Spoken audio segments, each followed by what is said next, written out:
I Anil Pawar from Matosri College of Management and Research Center. Today we are discussing the topic human resource management. That is concept of human resource management.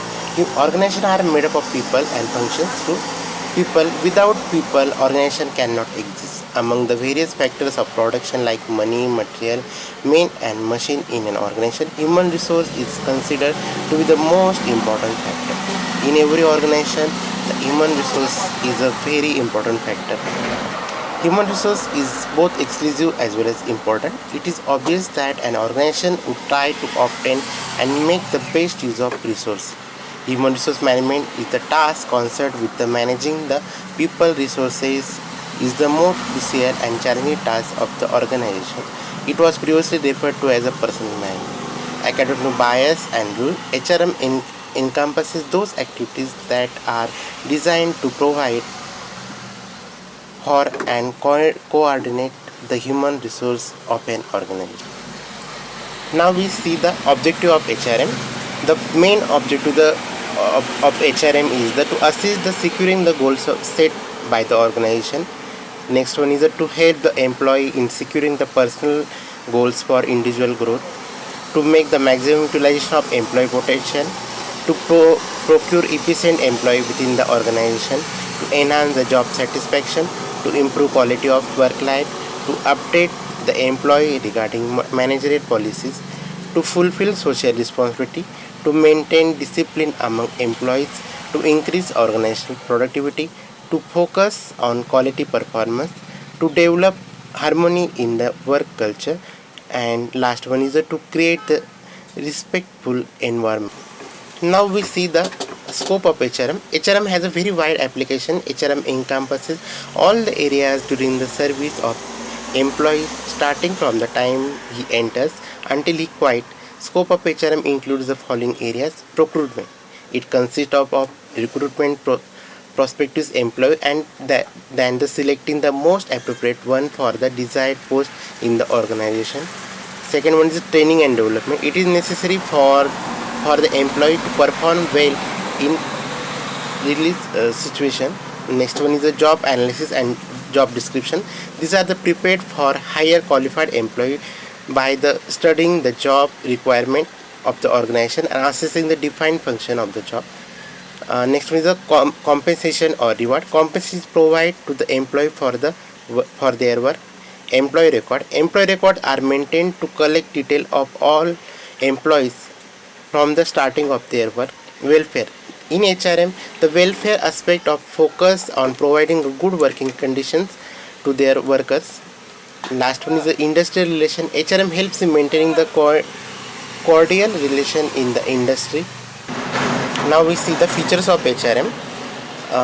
First one is the universal in nature. HRM practices are prevalent in each and every organization, whether it is a public or private, government and non-government, educational and corporate. That is almost in every area. It exists is not only limited to the personal functions, rather it is the pervasive at all the functional areas, that is marketing, finance, production, etc. Second one is the action oriented. The focus of HRM is on action rather than the keeping records, written procedures or rules. The issues of employee at the workplace are resolved with the help of rational policies. Next one is the focus on people dimensions. HRM is basically focus on developing the people at work, both at individual and group level. It seeks to correlate the capabilities of human employees with the requirement of the job. Next one is the growth oriented.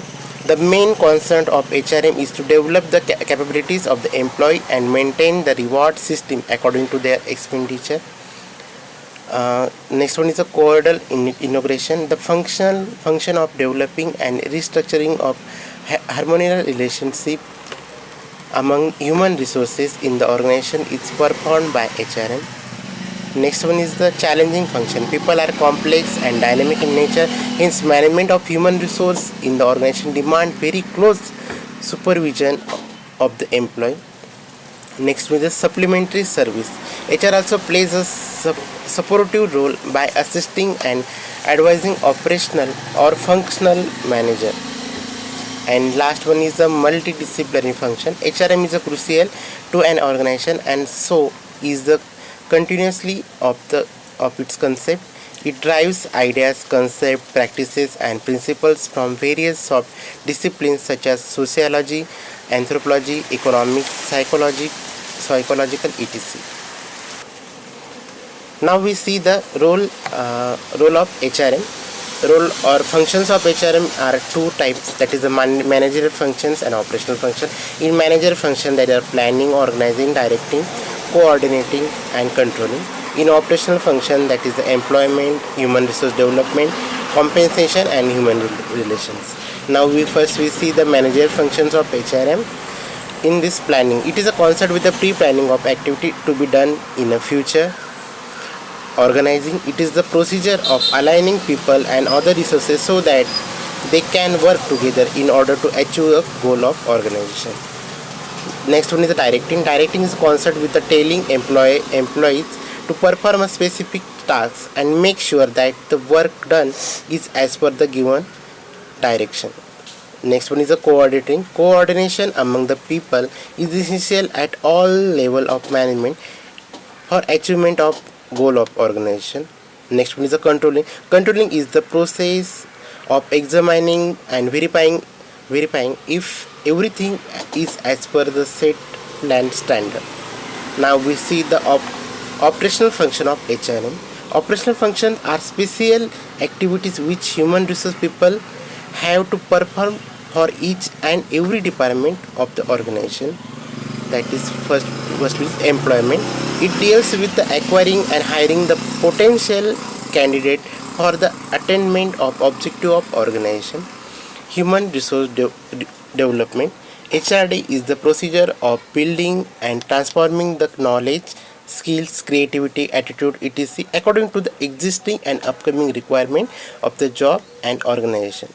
Now we see the compensation. Compensation is about the motivating employee by providing them the reasonable and satisfactory remuneration so that they can work more to effectively.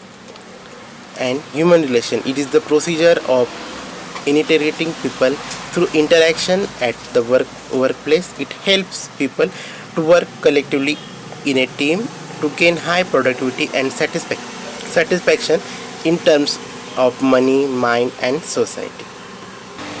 Now we see the importance or the significance of HRM. In corporate level, enterprise requires their work to be done effectively and efficiently. Hence, it requires effective HRM. HRM helps enterprise in the following manner. HRM focuses on hiring skilled persons who are able to promote the growth of enterprise and also retain them for a long term through manpower planning, efficient recruitment, procedure, selection, and fair policies of promotion. Second one is the enriching employees by the developing and improving important skills and correcting their attitude by proper training and development performance appraisal. Making optimal use of existing human resources, guaranteeing a talented team of loyal and devoted employees for the organization in future. Second is the professional level. HRM ensures good quality of work life. It helps in professional growth by the following ways: building spirit by crops in employee by giving them conjugal working atmosphere, creating opportunity for employees so that they can develop their caliber. In social level, HRM plays an important role in the society by the following ways: that is, enabling employee to live with dignity by providing them employment which give them mental and social satisfaction, maintaining equilibrium between job opening and applicants in team in terms of number, qualification, needs, and attitude. National level, HRM plays a very significant role in the development of country in the following ways: competent and dedicated human resource result in efficient use of physical, nature, and economical resources of the country. A nation development depends on the skills, attitude, and the values of its manpower.